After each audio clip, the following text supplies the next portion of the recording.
할렐루야. 한 주간 다 지내셨습니까? 이제 오늘은 성탄 주일을 맞이하게 되고, 이제 들으면 우리가 성탄절을 맞이하게 됩니다. 이제 우리 이 인사할 시간이 별로 안 남은 것 같은데, 옆에 계신 분들에게 이렇게 해볼까요? 메리 크리스마스! 그러니까 인사해주세요. 네. 이 인사할 때도 얼마 안 남았습니다. 오늘 말씀의 제목은 처녀가 잉태하여 아들을 낳았네, 처녀가 아들을 낳았네 라고 하는 제목으로 하나님 말씀을 함께 나누고자 합니다. 예전에 우리가 흔히 나누는 이야기 중에 그런 이야기 있잖아요. 처녀가 애를 낳아도 할 말이 있다더니 그런 이야기를 우리 흔히 나누곤 합니다. 근데 오늘 말씀이 딱 그겁니다. 예수님께서 탄생하셨는데 동정녀, 그러니까 처녀가 잉태해서 아들을 낳았다는 거예요. 처녀가 잉태해서 아들을 낳았대요. 그래서 우리 예수님을 믿지 않는 사람들, 우리 기독교 신앙을 하지 않는 사람들은 우리 예수님께서 놀라운 일을 처음과 끝을 하시지 않았습니까? 처녀가 잉태해서 예수님을 낳게 되셨고, 예수님께서는 죽었다가 다시 살아나셨습니다. 부활하신 분입니다. 근데 세상 사람들은, 예수님을 믿지 않는 사람들은 사람이 죽었다 살아나는 것? 그래, 그럴 수 있지. 그건 어떻게 이렇게 어거지로 좀 이렇게 이해를 하면 믿을 수가 있대요. 그런데 어떻게 처녀가 잉태해서 애를 낳지? 이거는 절대 이해가 안 간다고 합니다. 근데 우리 예수님께서는 처녀가 잉태해서 아들을 낳은 그러한 곳에서 그 처녀에게서 태어나신 그러한 아들입니다. 그렇게 생각할 수도 있겠죠. 야, 처녀임에도 결혼을 미혼인 여자에게도 그런 아들을 낳을 수도 있지, 그럴 수도 있겠죠. 하지만 오늘 말씀이 이야기하는 것들은 그런 내용이 아닙니다. 이 세상 모든 사람들, 저도 그렇고요, 여러분도 그렇고, 그 누구도 한 사람도 빠짐없이 남녀와의 관계 그 사이에서 태어났습니다. 그 남녀와의 사이에서 태어나지 않은 사람은 아마 한 명도, 여기 계신 분들은 최소한 여기 계신 분들 중에 한 분도 안 계실 것 같아요. 그런데 이것을 우리 과학적인 사고로 따지면 남자와 여자 사이에서 아이가 나오게 되어 있는데, 우리 성경에서는 이런 사람이 처음에 등장을 해요. 창세기를 딱 열어보면 등장합니다. 남자와 여자 사이에서 태어나지 않는 사람이 등장하죠. 그 사람 누군가요? 아담입니다. 아담은 여러분 아시다시피 하나님께서 흙으로 사람을 만드셨죠. 그래서 아담은 남녀와의 사이에서 태어나지 않은 유일한 사람입니다. 역시 여자인 하와 역시 그렇습니다. 하와 어떻게 나왔습니까? 남자의 갈비뼈를 이렇게 취해가지고 그걸로 하나님께서 여자를 만드셨습니다. 그런데 이렇게 또 동일하게 남자와 여자 없이 여자에게서 태어난 사람이 바로 우리 주님이십니다. 그래서 우리 예수님을 가리켜서 여자의 후손이라고 이야기하고 처녀의 아들이라고 이야기합니다. 그리고 우리 생각해 볼 때 아담, 이것을 우리 생각을 해볼 때 어떻게 사람이 남자와 여자 사이에서가 아니라 어떻게 그냥 나올 수가 있지? 라고 생각할 수 있는데, 하나님께서 태초에 아담을 창조하셨죠. 아담을 아기로 창조하셨을까요? 최소한 그렇진 않았을 것 같아요. 최소한 20대 초중반? 그쯤으로 아마 창조하시지 않았을까, 이렇게 우리가 생각해 봅니다. 당시에 어떻게 동물들을 불러다가 그 동물들 이름을 지어주고 이런 지능을 가지고 있는 것 정도를 보면 최소한 1000년 이상이 되지 않았을까, 그렇게 생각해 봅니다. 아담과 하와 역시 어렸을 때부터 아기로부터 태어나서 점점 성장해서 그 1000년의 나이까지 성장한 것이 아니라 하나님께서 그 나이로 딱 하나님께서 창조하신 것이죠. 그래서 반드시 남자와 여자 그 사이에서 사람이 생겨난다는 이런 편견은 버리시기 바랍니다. 그래서 우리가 신앙 고백합니다. 그는 성령으로 잉태되어 동정녀 마리아에게서 나시고, 우리 수없이 매 주마다 신앙 고백을 하면서 그래서 고백을 하고 있지만 그냥 우리는 입버릇처럼 그것을 외우고 있지, 그것을 관해서 곰곰이 생각해 본 적은 별로 없는 것 같습니다. 하지만 우리 주 예수님께서는 성령으로 잉태되어서 그 처녀의 몸에서 나오셨습니다. 곧 남자가 없이 여자의 후손으로 오신 분이라는 것이죠. 그래서 우리 주님께서 성탄하실 예수님께서 성탄하실 그 당시에는 마리아가 동정녀, 곧 처녀였음에 분명합니다. 하지만 그 후로도 계속해서 동정녀로 살았다고는 볼 수 없죠.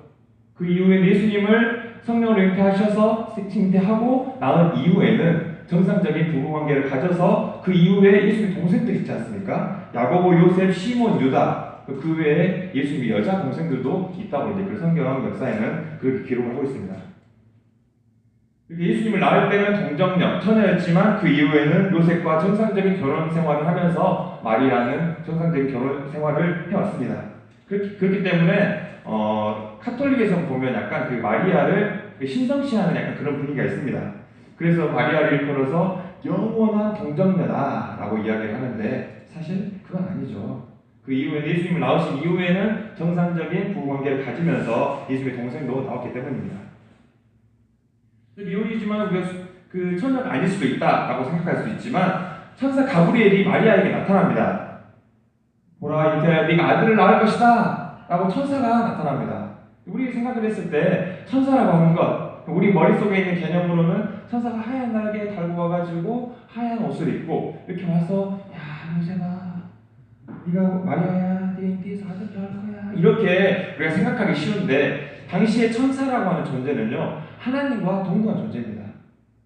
여러분도 다 아시다시피 만약 그렇다면 이 천사가 하나님과 동등한 존재라면요 사람이 그 천사를 만났어요. 그럼 이 사람은 어떻게 될까요? 반드시 죽게 됩니다. 왜냐하면 사람은 우리 거룩한 존재가 아니잖아요. 거룩한 존재가 아닌데 거룩한 존재가 아닌 죄 인인 사람들이 거룩하신 하나님을 만나게 되고 눈에 뵙게 되면 그 사람은 죽을 수밖에 없습니다.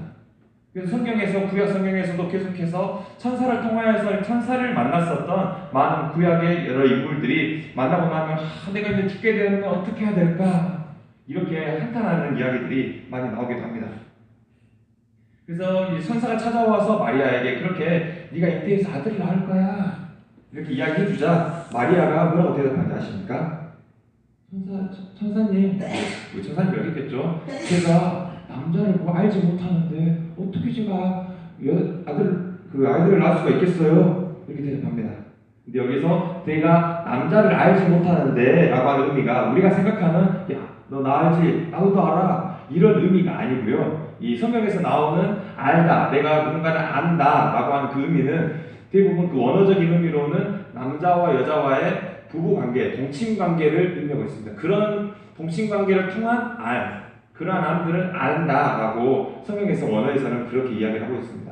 그러니까 내가 남자를 알지 못하는데, 그러니까 내가 남자와 잠자리를 가져본 적이 없는데 저 어떻게 아들을 낳을 수가 있겠어요? 이렇게 천사에게 반문을 합니다. 근데 여기서 거짓말을 했을 수도 있겠죠. 그렇게 거짓말을 했을 수도 있습니다. 그런데 어떻게 여러분들 내가 어느 날 딱 있었는데 멍 때리고 있었는데 하나님이 딱 만났어요. 하나님이 딱 이야기를 하는데 그 앞에서 배짱 좋게 거짓말할 사람 있겠습니까? 없습니다.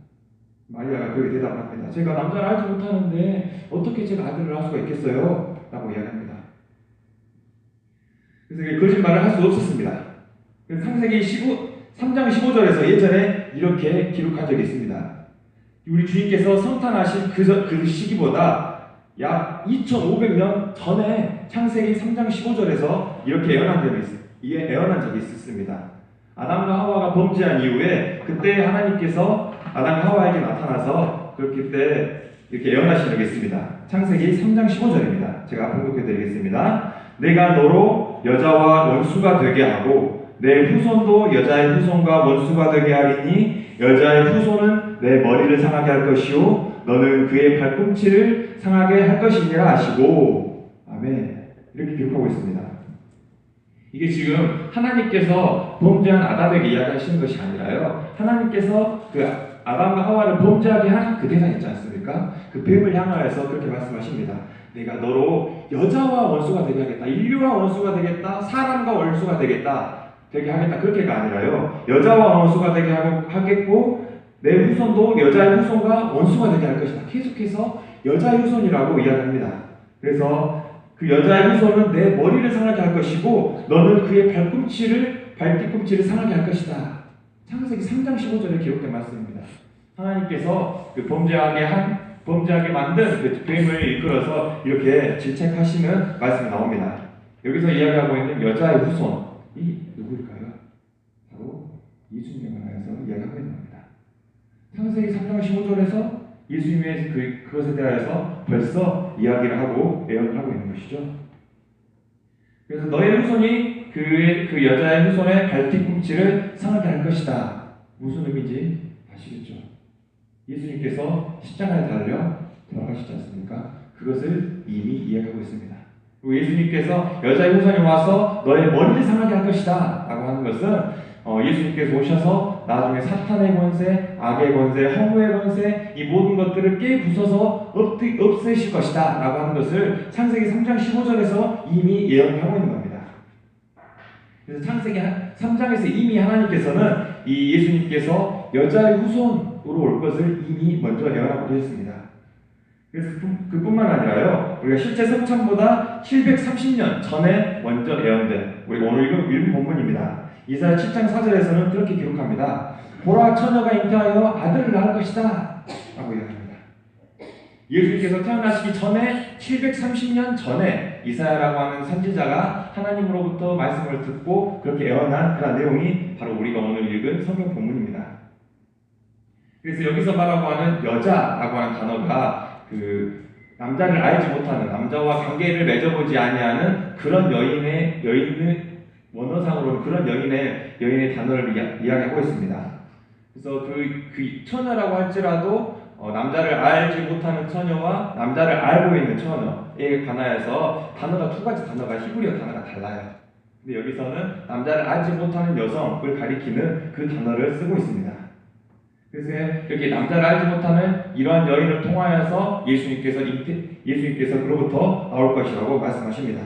그래서 오늘 우리가 읽은 이사야 선지자가 예언한 그 이후에 730년이 지나가지고 하나님께서 동정녀 마리아를 통하여서 예수님을 탄생하도록 그렇게 해주신 겁니다. 우리가 잘 아시다시피 그 마태복음 신약을 처음에 딱 열어보면요, 마태복음 1장 무슨 내용 나온지 아십니까? 열어보시면 알 거예요. 무슨 말인지 하나도 모르는 여러 가지 막 이름들이 누가 누구를 낳고 그게 엄청 1장 내내 그게 다 기록이 되어 있어요. 근데 그것을 유념을 해서 보면요, 거기서 누가 누구를 낳고 가요. 남자가 남자를 낳고 남자가 남자를 계속 그게 반복이 되어 있어요. 그런 패턴이 반복이 되어 있는데 맨 마지막에 마리아에게서 그리스도라고 하는 예수라고 하는 그런 사람이 나왔다 하고 그렇게 기록되어 있습니다. 계속해서 남자가 낳는 그런 족보에 관해서 기록하고 있는 그곳 가운데서 예수님만은 마리아에게서 예수라고 하는 사람이 나왔다 그렇게 기록이 되어 있습니다. 이렇게 역사상으로 예수님께서는 이렇게 유일무이한 여자의 후손으로 오신 분이라는 겁니다. 이 사실이 대단히 중요합니다. 왜 중요할까요? 왜 그렇다면 예수님께서는 굳이 남녀와의 정상적인 관계에서 나오면 될 텐데, 그럼 믿지 않는 사람들로부터 거짓말하지 말아라, 지어내지 말아라 이런 치단을 받을 필요도 없을 텐데 왜 굳이 여자의 후손으로 오셔야 했을까요? 그것은 바로 오직 한 가지입니다. 그것은 계속해서 북의 혈통을 통하여서 누가 누구를 낳고 이게 계속 북의 혈통을 통하여서 계속 진행이 되지 않습니까? 근데 이렇게 북의 혈통을 통해서 계속해서 대물림이 되는 원죄의 그 역사를, 그 원죄의 그 유전자를 깨뜨리기 위해서죠. 하나님께서 이런 섭리를 만들어내신 겁니다. 그래서 그 모든 원죄라고 하는 것은 특히 그 이스라엘 역사상으로도 그렇듯이 북의 혈통을 통하여서 계속해서 유전이 되는 모습을 우리가 볼 수 있습니다. 그래서 우리 예전에 저 초등학교 때 사자소학이라고 하는 걸 좀 배웠던 적이 있는데 거기 맨 처음에 그 부분이 나와요. 부생아신하시고 모국 오신이로다. 그건 아이들 잊어버리지 않은 것 같아요. 예, 아버지 날 낳으시고 어머니 날 기르셨다. 근데 제가 초등학교 때 배워가지고 야 뭐야 말도 안 돼. 엄마가 날 낳았지 무슨 아빠가 날 낳아. 그랬던 기억이 나는데 아무튼 이렇게 되어 있습니다. 그래서 남자의 후손, 아담의 후손, 남자의 후손으로 온 사람들은 계속해서 그 원죄, 그 DNA로부터 절대 벗어날 수가 없습니다. 이게 영원한 운명적인 그 운명의 질서로 그렇게 되어 있는데 그 누구든지 남자의 후손, 아담의 후손이기 때문에 원죄 유전자로부터는 절대 피어날 수 없습니다. 그런데 우리 주님께서는 유일한 별종으로 이 세상에 오셨습니다. 그러면 남자의 후손이 아니라 여자의 후손으로 오시게 된다면 원죄 유전자로부터 자유로울 수 있을까요? 여자 역시 죄인이지 않습니까? 하와 역시 범죄했습니다. 그런데 왜 여자가 후손으로 오면 원죄가 없는 그런 사람으로 태어나게 될까요? 그런 의문이 들기도 합니다. 그래서 어떻게 보면 남자와 여자 사이에서 사람이 태어나기 때문에 부계의 유전자와 엄마의 유전자와 아빠의 유전자가 동일하게 한 사람 가운데 다 존재하고 있습니다. 그대로 그 자녀에게 대물림되는 것이죠. 그렇기 때문에 그 누구나 절반은 어머니의 유전자로 우리가 가지고 태어날 수밖에 없는 그런 존재입니다. 그래서 하와도 범죄했기 때문에 여자의 몸에서 태어났다고 할지라도 그 원죄에서는 벗어날 수 없다고 우리 볼 수 있습니다. 그래서 그렇다면 예수님께서 이렇게 나타나셨는데 주의 사자가 요셉에게 나타나서 다윗의 후손으로 너희가 올 텐데 너희가 그 마리아라고 하는 그 여인을 데려오는 것을 두려워하지 말아라. 그 여인이 지금 잉태를 했는데 그 여인은 성령으로 잉태된 것이다. 그렇게 천사가 이야기합니다. 그 마리아와 장차 결혼하게 될 그 요셉이라고 하는 남자에게 역시 천사가 다가가서 그렇게 먼저 예언을 합니다. 네 여자친구가 너의 약혼자가 너의 정혼자가 지금 임신을 했어. 그런데 그것은 성령으로 잉태된 거거든. 이게 데려오는 것을 두려워하지 마. 이거 믿을 수 있겠습니까? 그만큼 그 여인에 대한 신뢰가 있을까요? 아마 이런 이야기는 아마 믿기가 많이 힘들었고 많이 어려웠을 겁니다. 그래서 요셉이라고 하는 사람이 거기서 가만히 그 여인과 관계를 끊고자 했다라고 성경은 기록을 하고 있어요. 그러니까 파혼을 하려고 마음을 먹었어요. 자신과 결혼하려고 했었던 그 여자가 자신과 관계한 적이 없는데 임신을 했대요. 근데 천사가 나타나서 성령으로 잉태했다고 하는데 믿을 수가 있어야죠. 가만히 끊고자 했는데 천사를 보내셔가지고 하나님께서 요셉에게 역시 그 여인 데려오기를 두려워하지 말아라. 그렇게 동일하게 말씀하십니다. 그래서 이렇게 우리 주님께서는 성령으로 잉태되셨다라고 하는 것은 성령께서 조금 더 자세하게 우리가 좀 들어가 보면 두리뭉실하게 좀 이야기하지 말고 좀 화끈하게 좀 이야기해 주시지라고 하는 생각도 들 것 같습니다. 그것은 우리가 성탄이라고 하는 신비로운 그런 과정들을 이해하기 위해서 조금 더 자세하게 말씀드리자면요. 우리 예수님께서는 성령으로 잉태되셨습니다. 그러니까 성령이 체외에서 마리아의 난자가 없이 체외에서 수정을 시켜가지고 하나님께서 마리아의 태 속으로 집어넣으신 겁니다. 그래서 그러한 마리아의 그 아기집만 하나님께서 빌리셔서 하나님의 역사를 일으키신 겁니다. 그러니까 성령으로 잉태되었기 때문에 남자의 유전자도 거기 예수님에게 있지 않고요. 그 마리아라고 하는 그 여인의 아기지만 빌렸기 때문에 마리아의 피 역시 조금도 섞여 있지 않습니다. 그래서 예수님께서는 유일하게 여자의 후손으로 오신 분으로 어떤 사람의 유전자를 가지고 태어나시지 않으신 분이다라고 우리가 그렇게 해석해 볼 수 있습니다. 그렇기 때문에 보라 처녀가 잉태하여 아들을 낳을 것이다 라고 하는 의미를 우리가 이렇게 이해해 볼 필요가 있는 겁니다. 그렇기 때문에 사람의 유전자와는 아무런 상관이 없는 그런 분으로 우리 주 예수님께서는 탄생하셨다는 겁니다. 그러니까 마리아는 예수님께 하나님께 자신의 아기집을 10개월 동안 빌려준 그런 역할을 해준 대리모 역할이라고 정도 우리 여러분들이 보시면 될 수 있을 것 같습니다. 그래서 우리 구약에서는 하나님께 예배를 드리는데 제사의 형식으로 예배를 드렸지 않습니까? 그래서 제사를 드릴 때 어떻게 제물을 하나님께 바쳐서 예배를 드리는데 그 제물의 조건이 있어요. 제물의 조건이 뭐냐면 제사장들도 사람들이 제물을 가지고 오고 하나님께 제물을 드리는 그런 모습 가운데 엄청 꼼꼼히 살펴봅니다. 이 동물이 어떤 흠이 있는지, 피가 있는지, 어떤 기억이 조금이라도 있는지, 흠이 있는지, 조금 어떤 문제점이 있는지 그런 것들을 되게 꼼꼼히 살펴요. 왜냐하면 거룩한 하나님께 드리는 제사인데 어떻게 보면 이스라엘 모든 백성들의 죄를 대신해서 이 제물을 드리는 짐승에 전가를 시키고 모든 죄를 여기에 다 쏟아 부어가지고 얘를 태워서 하나님께 올려드리는 건데 그만큼 얼마나 꼼꼼하게 이 제물을 살펴야겠습니까? 그와 동일합니다. 우리 예수님께서 역시 여자의 후손으로 오시지 않으셨다면 어떤 사람의 DNA가 섞인 그러한 모습으로 오셨다면 예수님께서 우리를 위하여 오셔서 가장 위대하게